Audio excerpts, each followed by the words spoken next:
Jully Black recently spoke to the inspirational Nobel Peace Prize winner Malala Yousafzai and Kim, who are behind the new documentary, Last of the Sea Women. Now, this documentary explores these incredible women who free dive without oxygen tanks to harvest food, a tradition now under threat.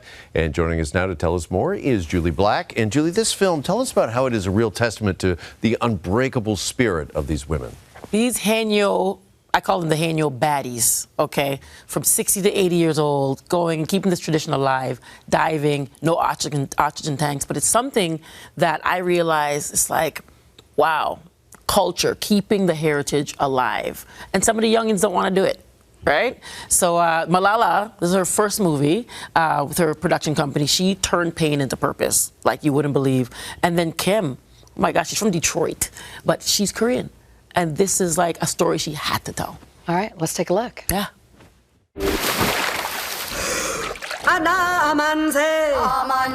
없어질 것 같지만 So excited to be here. Thank you so much. First, I have to say thank you, Malala, for turning pain into purpose. Huge, huge, huge, huge, huge. What a fantastic job this documentary has done. I watched it with my fiance. We drunk it in, we devoured it. And to think about the generations and legacy, how are you feeling, Malala, with how this has kept the legacy of the Hanyo women? How do you feel about that? I am so proud and so excited that this is a story that I could be part of. Hanyo are just this powerful community of women in South Korea whose story need to be heard by as many people as possible. They are a community of cooperation and care and support and love and kindness with people and with nature, with the ocean.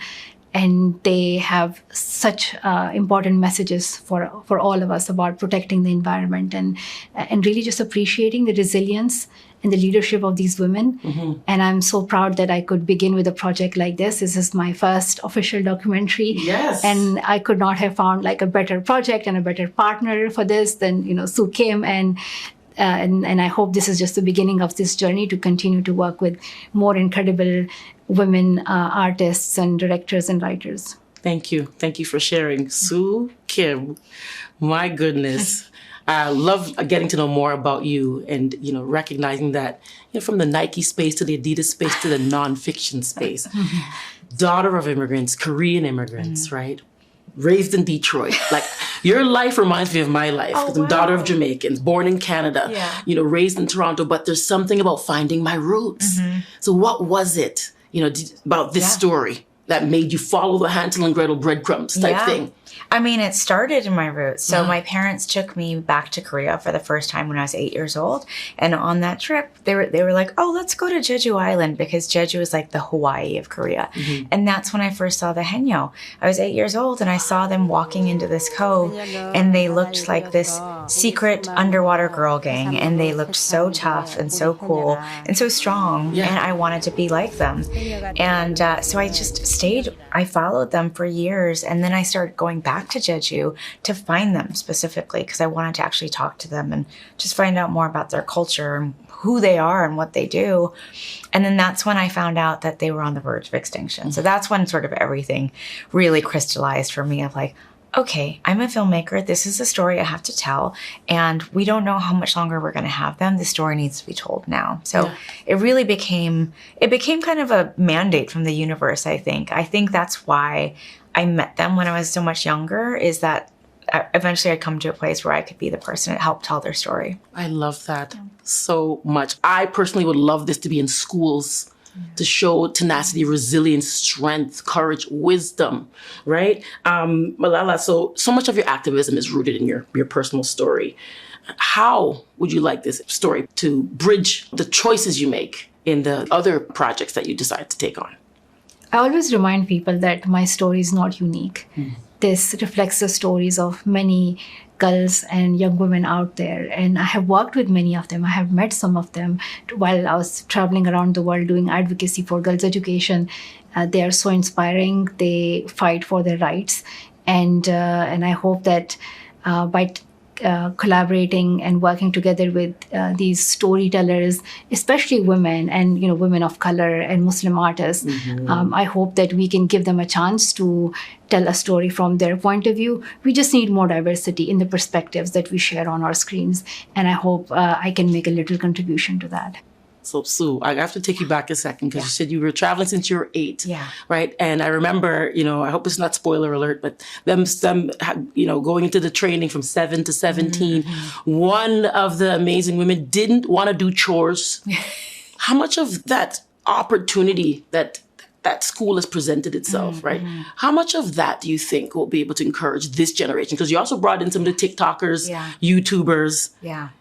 What was your plan for that? Yeah, I wanted to feature the 2 younger Henyo in the film because I think not only are they outliers because they're 2 of the younger women doing the Henyo work, they formed a brilliant solution to how to modernize the Henyo culture by putting it on social media, but also by showing these very postmodern benefits to it, where you can be a working mom and have a very flexible schedule. I really hoped to show that there are modern benefits to this ancient culture that women could benefit from if they so decided to follow this lifestyle. So secretly, I hope there will be some sort of continuation with the younger generation, maybe in part from this film. Yeah. And Malala, as far as Pakistani women, the grannies, the aunties, the culture, was there anything that you recognized was kind of a bridge between cultures with the Henyo? Absolutely. And I think Granny and from any part of the world would be able to relate to this. And to be honest, we would begin to appreciate them even more for just their strength and stamina and how they keep up with all the challenges in the community, and they try to fight for themselves, but also fight for us to have a better future. They're like, we want to make your future better. So I really applaud them. Yes, that's right. I could talk about this forever. Wow. Incredible. These women have me totally focused on longevity. To know that they are taking care of their wellness to this day. We got to get started. Okay. All right. Last of the Sea Women comes out this Friday. Thanks, Jules. Thank you.